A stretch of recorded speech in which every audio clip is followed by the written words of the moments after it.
राष्ट्रवादीच्या कार्यकर्त्यांकडून हॉटेलची तोडफोड करण्यात आली। टेबलवर नाचू नका म्हटल्यानं कार्यकर्त्यांनी हा धुडगूस घातला। धाराशिवच्या भूम तालुक्यातील ही घटना आहे। हॉटेल फोडतानाची घटना सीसीटीव्ही कॅमेऱ्यात कैद झालेली आहे। भूमच्या पाथरूड गटातील राष्ट्रवादीचे उमेदवार अमोल भोरे जिल्हा परिषदेला निवडून आल्यानंतर जल्लोष करणाऱ्या कार्यकर्त्यांना टेबलवर नाचू नका म्हटल्यामुळे ही तोडफोड केली गेली। भूम तालुक्यातील उमाचीवाडी येथील आईसाहेब हॉटेलमधील ही घटना आहे। या कार्यकर्त्यांनी धुडगूस घातलाय।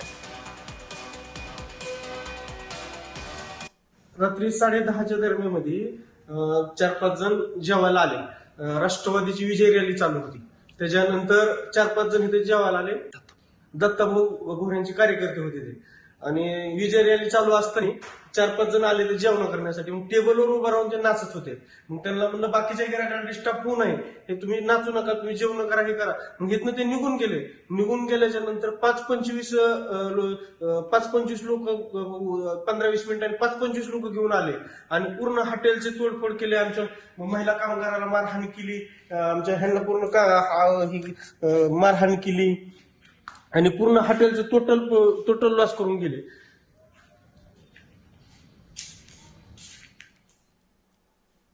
अधिक माहिती घेऊया, आपले प्रतिनिधी उदय साबळे आपल्यासोबत जोडलेले आहेत।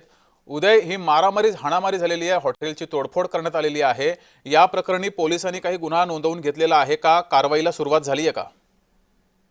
नक्कीच जगदीश, जर आपण बघितलं तर काल जिल्हा परिषदेच्या निवडणुकांचे निकाल, पंचायत समिती आणि जिल्हा परिषदेच्या निवडणुकांचे निकाल जे आहेत ते जाहीर झालेले आहेत। तर त्यामध्ये भूम तालुक्यातील पाथरूड येथील अमोल उर्फ दत्ता भोरे हे पाथरूड जिल्हा परिषद गटातून विजयी देखील झाले।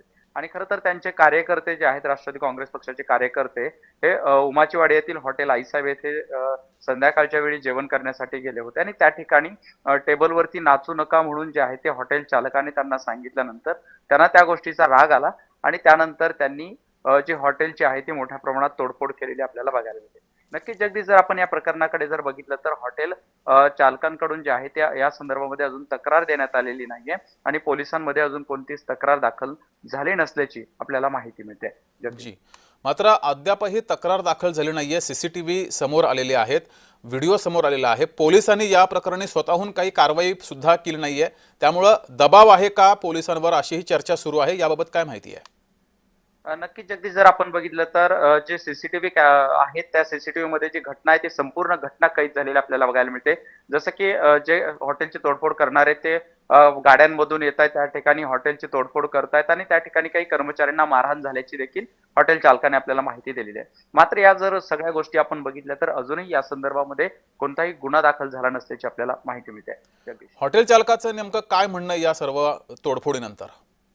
हॉटेल चालक अजूनही गुन्हा दाखल करण्यासाठी गेलेले नसल्याचे आपल्याला त्यांच्याकडून माहिती मिळते। मात्र त्यांच्याशी आपला संपर्क या घडीला होऊ शकलेला नाही। उदय, तुम्ही असेच जोडलेले रहा।